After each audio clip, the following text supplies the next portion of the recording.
In today's video, we have a special guest. Sabrina Carpenter is going to help us understand how to prep our voices before being on stage. If you're new to this channel, hi, I'm Sabrina Carpenter. I am a singer, a songwriter, a vocal coach, and the founder of the Singing Panda, a singing academy where we help you develop your voice holistically, that is mentally, emotionally, and technically, and where we also help you build a sound that really reflects your authentic self and the message that wants to be expressed through you. In today's video, we're going to be analyzing an interview that Sabrina gave next to her vocal coach, where she talks about how she prepares before a show. Ready? Let's go. Do you have a favorite vocal exercise? Anyone that's around me, like before I go on stage, like right before, it's always just this because for me, that is what brings everything forward to the mask. All right, so what she's talking about is one of our go-to exercises for us singers in general when we're preparing our voices backstage. So it's an exercise that's called, I call it a lip roll. I think that they call it lip bubble, right? But it's an exercise that I'm sure you're familiar with, and if not, well, let me explain to you how it works. But essentially what it does, it's like a massage for your vocal folds. So it's very gentle, and it's usually done with slides as well. So it helps you expand your vocal folds and contract and then expand again. So it's very comfortable to do, and it helps you be ready before a show. So that's why she's mentioning this exercise. You can do, there are different variations to this exercise, and for English speakers, the lip roll tends to be the most comfortable one, right? It's funny. It's truly funny. But once you get used to doing it, it's like the most normal thing in the world. And then for us, for Spanish speakers, for example, I'm from Argentina. So for me, when I have students who speak Spanish, I also give them a variation of this exercise, which is a tongue roll, which is much harder for English speakers. But it's basically the same idea, where you do slides. And of course, it's not just doing one repetition.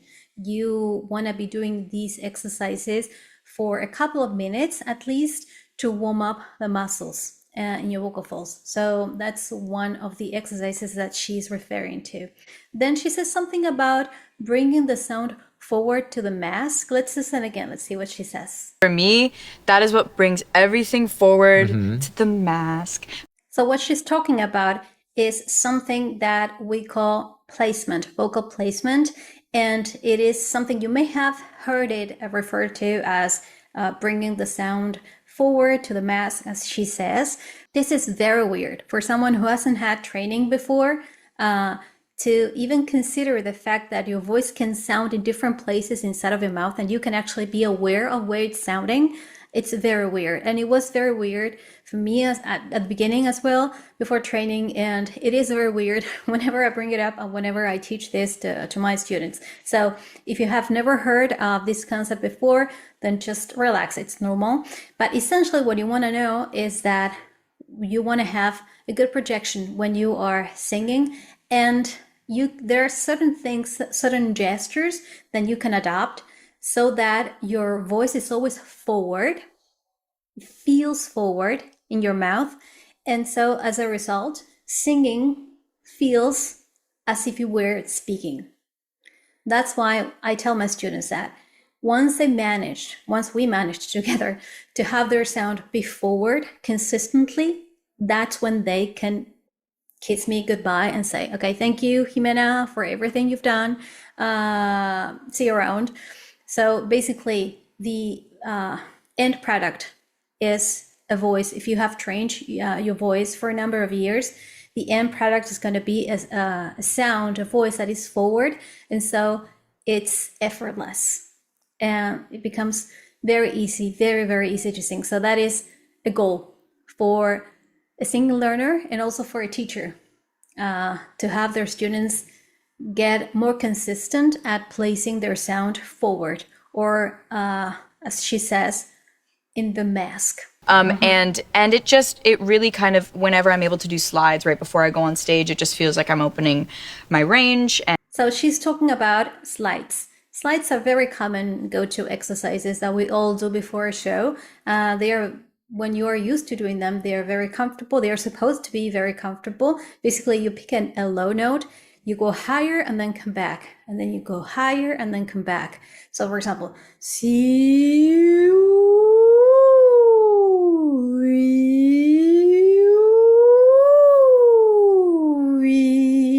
that's just an example, okay?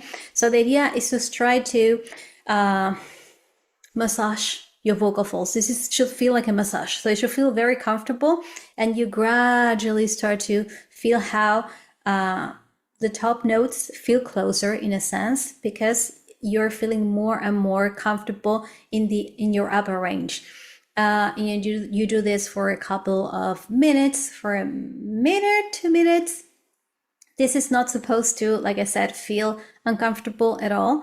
And it's a very comfortable exercise to do before a show. When you are prepping your voice before a show, you're not trying anything new, right? So this is not like a warm-up, a regular warm-up in which you are trying new stuff. Maybe you're giving by your teacher some kind of a challenge, trying to go higher than you've ever been. I don't know, you're trying to expand your range or trying something new. No, this is before a show. What you do is just you prepare your vocal folds with very gentle exercises. And, like we said, lip rolls or slides are the typical exercises that you go to, because they are supposed to feel very comfortable, and they can help you warm up your voice rather quickly. My range, and it also makes me less nervous. So that one's probably my favorite, but we have so many little tricks that we do depending on how I'm feeling. Yeah, like the lion's pose. Lion's pose is crazy. So she's referring to these tricks that she likes to do with her vocal coach. And just as a reminder, just for you to know, these are not just random tricks that she does. These are things that these are exercises that she's used to doing, right? And they only work because she has built the necessary technique over years of practice, practicing, I imagine. And so these are just exercises that she does before the show, but this really takes consistency, consistent training, and a professional singer. I mean, she is a huge star, right? And you can tell that she's still working on her voice, and she has a vocal coach, and she has a very close relationship with him. So it's clear a relationship that's been built over the years, right? So these tricks that she's referring to are not just random things that she is doing. These are things that she's used to doing and that she has practiced over and over again, and that she is using as a way to prep her voice, to warm up the muscles of her vocal instrument before a show. That's all. Like the lion's pose. Lion's pose is crazy, and everyone looks crazy, but it really does work. So she mentions the lion's pose. I'm going to give you here an example of what she's referring to if you're not familiar with it. I personally do not use this exercise with my students or in my own practice, but there are a lot of exercises, and the aim of this exercise is relaxation. So, and also warming up the muscles in your body, relaxing the muscles in your face, relaxing your jaw. So all of these exercises that you do before a show have got this same intention, which is you feeling open and relaxed to sing, even if it is in front of millions of people. It's all these tricks of even the diaphragm, like hissing with accents. With accents. Yeah, that's what I was gonna say. Yeah, hissing with accents also helps me when I'm nervous, because I get nervous and then I get short of breath sometimes, and that's a super helpful tactic for me. So here she's mentioning another exercise that you can do. In this case, what she's talking about is just talking about activating the muscles in her belly, her abs, her diaphragm, which, as we have discussed in previous videos, your diaphragm needs to be super active always, but especially when you're singing. And she is also dancing when she sings, so she needs to be really warmed up, and she needs to feel that her abs are responding, right? And so that is an exercise that you can also do. You can do it. You can do a few repetitions. They are talking about hissing with accents. I'm not familiar with that specific exercise, but from what I can see, they're talking about this exercise. I think he says hissing exercise, which I also do in my classes. I also teach my students. Basically, for this to work, you first need to understand and need to be very clear about what shallow breathing is, what deep breathing is. I don't know if you are breathing from your diaphragm. I mean, that is how it's typically referred to, but we call it deep breathing. So what you're doing is essentially expanding your belly and contracting it when you're breathing. So you breathe in, expand your belly, and then contract. And when you hit and you hiss when you contract your belly. But here they are doing it fast.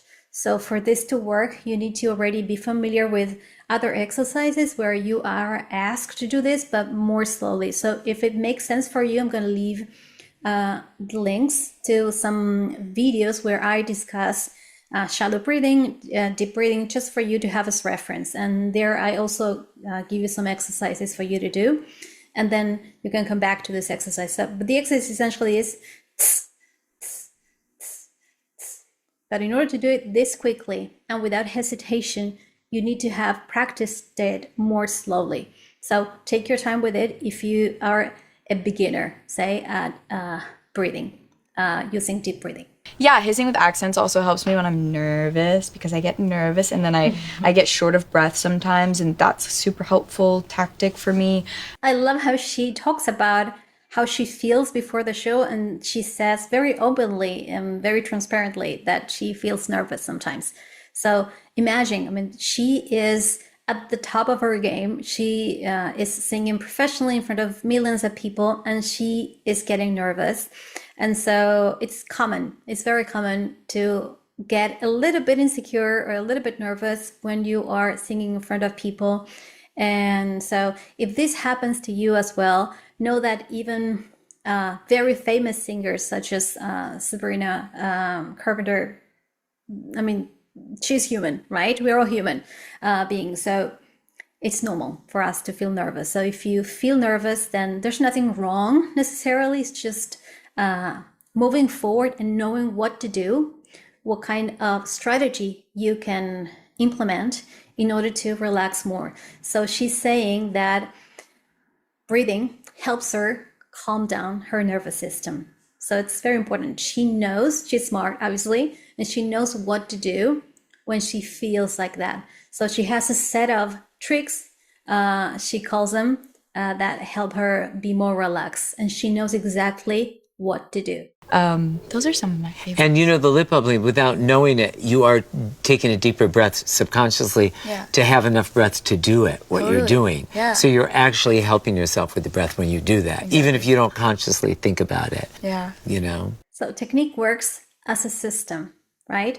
So when you are doing one exercise, even if it's supposed, if it has one specific goal or focus, which is in this case, for example, for her, the lip roll was something that helped her, she said, feel that her range was being expanded and that the upper range was more available for her. See how also by doing that exercise, which yes, when you're doing that exercise, in order to keep the lip roll going, you need to really engage your belly muscles. You need a lot of air pressure for that exercise. So as you can see, with one exercise where the focus is somewhere else, maybe, but you're also working on your breathing.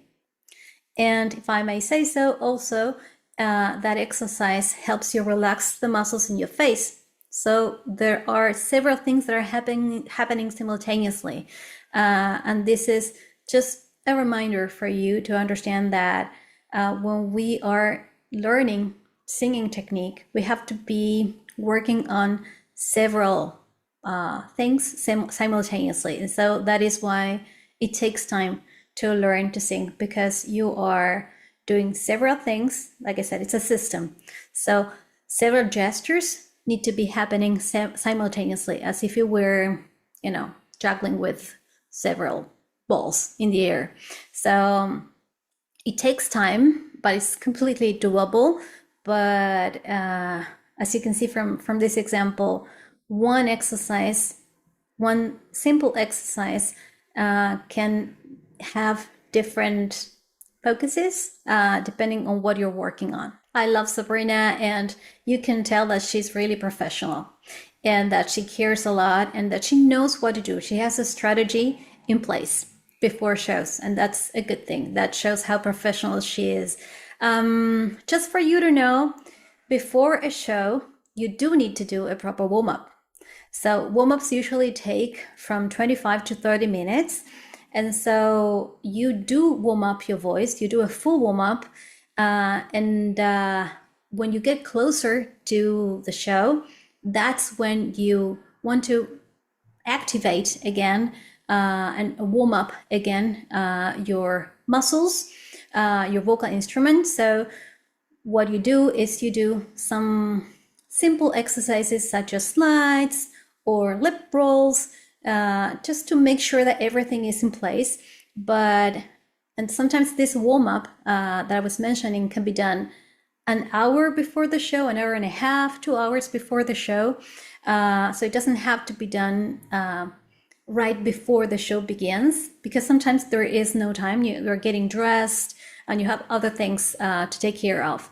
But just know that a warm-up is something that you do not skip. Here is a summary of how you prep your voice before a show according to Sabrina Carpenter.